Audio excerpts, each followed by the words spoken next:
Baik, untuk materi kali ini, pertemuan awal kita akan membahas mengenai Flutter. Jadi, selama satu semester nanti kita akan membahas mengenai Flutter. Apa itu Flutter?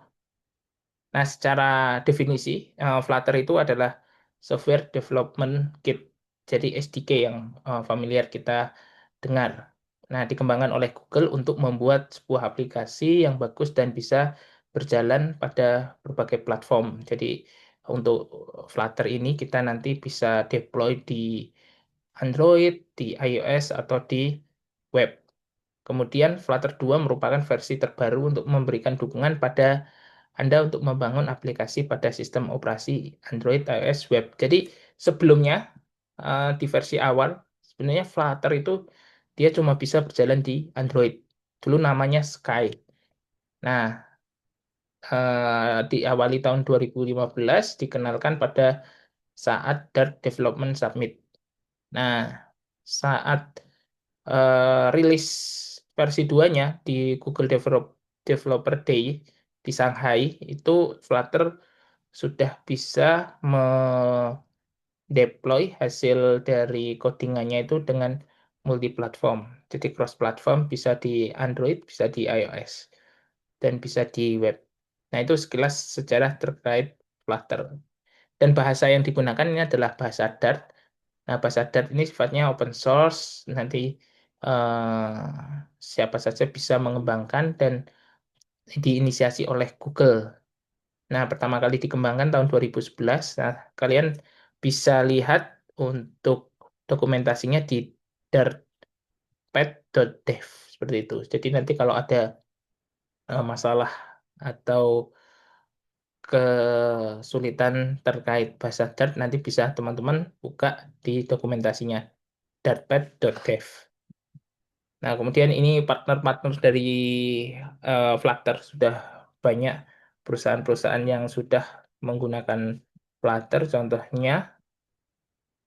Nah, sekarang masuk kenapa Flutter. Jadi sebenarnya untuk bahasa pemrograman mobile ada beberapa pilihan alternatif. Ada Flutter, ada Kotlin, atau mungkin pakai React Native. Nah, yang pertama keunggulan dari Flutter itu cross-platform. Cross-platform tadi yang sudah disampaikan, Flutter bisa di-deploy di Android, iOS, maupun web dengan satu codingan. Jadi single code itu kita bisa deploy ke tiga platform tersebut tanpa harus berpindah-pindah bahasa. Yang kedua, memiliki fitur hot reload. Mungkin ini fitur fitur andalan yang dimiliki oleh Flutter yang tidak dimiliki oleh bahasa pemrograman Kotlin yang berbasis Java. Dia ketika melakukan perubahan kode harus melakukan build ulang. Kemudian yang ketiga dengan Flutter kita didukung dengan mempermudah development dengan menggunakan yang namanya widget-widget. Jadi secara keseluruhan UI pada Flutter itu dibangun dengan menggunakan widget sehingga lebih produktif untuk dalam pengembangan sebuah aplikasi karena tinggal kita panggil nama widgetnya kita bisa menampilkan user interface yang kita inginkan. Yang terakhir adalah Flutter ini sifatnya adalah open source. Jadi pengembangnya cukup banyak sehingga teman-teman nggak perlu khawatir eh, untuk apa namanya untuk kesulitan atau mencari package-package yang dibutuhkan.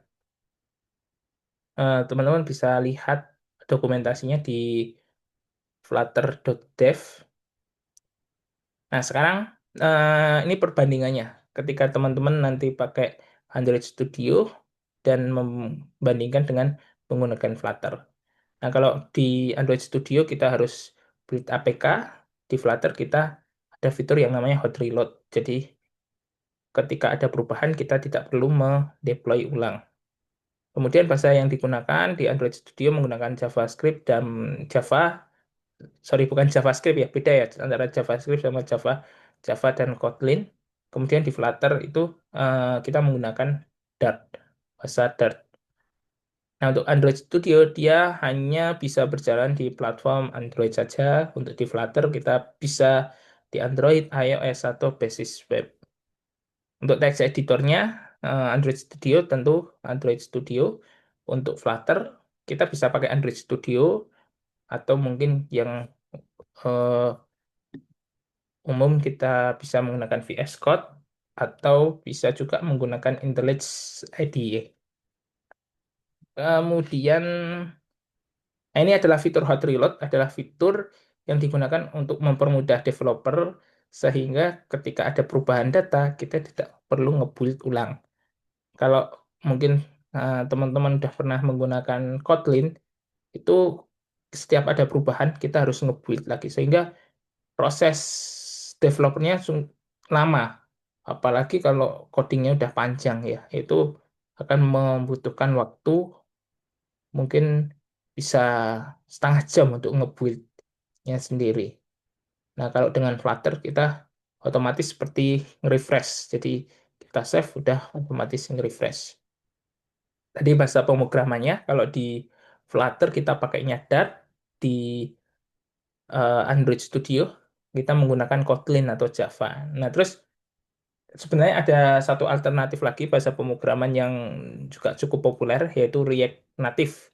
React Native juga bisa sebenarnya dia berjalan di Android maupun di iOS dengan satu kode.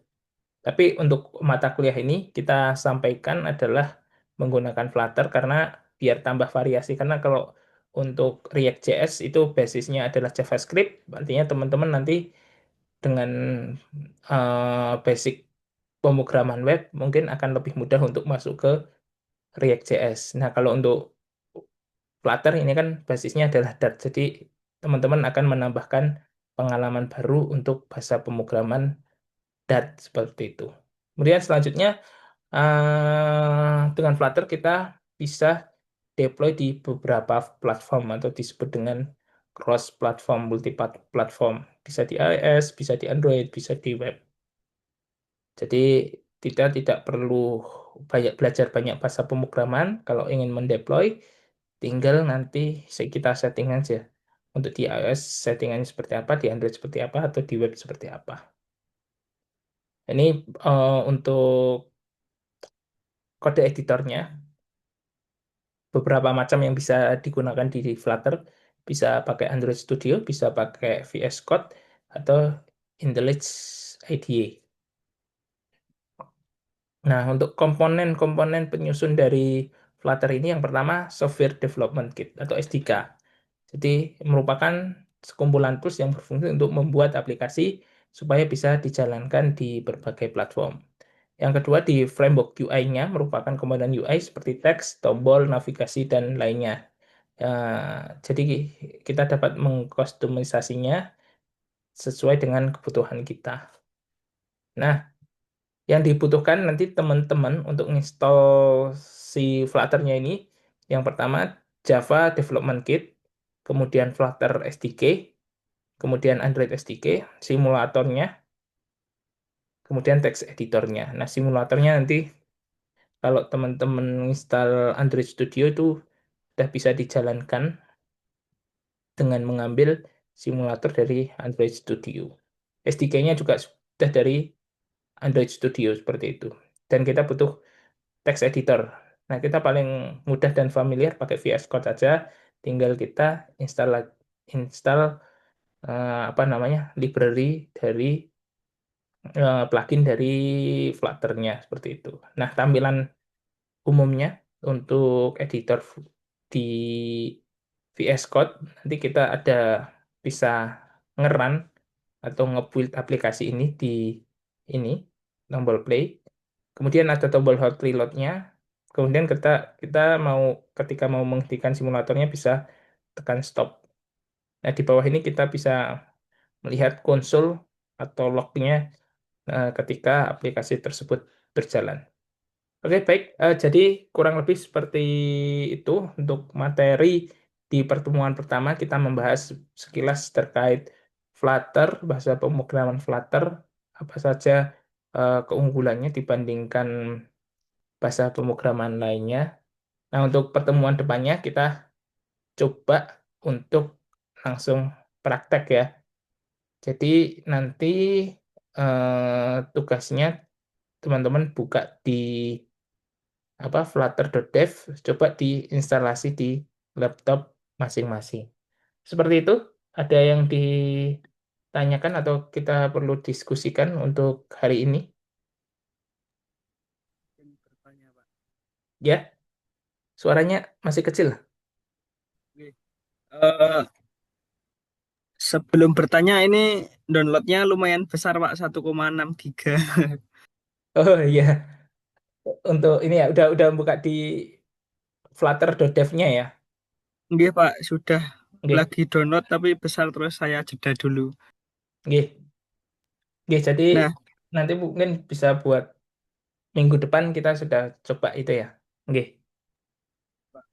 yang ditanyakan kalau di programming web itu kan kita pakai SAM Pak, nggih untuk localhost. Nah, kalau Oke. di sini pakai Android SDK itu nggih ya tadi itu ya Pak. Nah, untuk yang di sini nanti pakainya Android SDK dan untuk SAM itu kan sebenarnya untuk server lokal ya. Install Nah, SAM ya untuk maksud saya itu Pak, server ya. lokalnya pakai apa?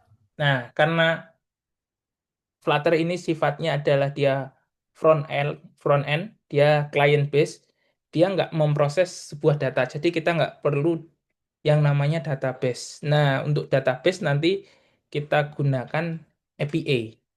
Artinya kita nanti create yang namanya API, kemudian kita hanya menampilkan data dari API. Kita tidak mengolah dan memproses di database-nya seperti itu. Jadi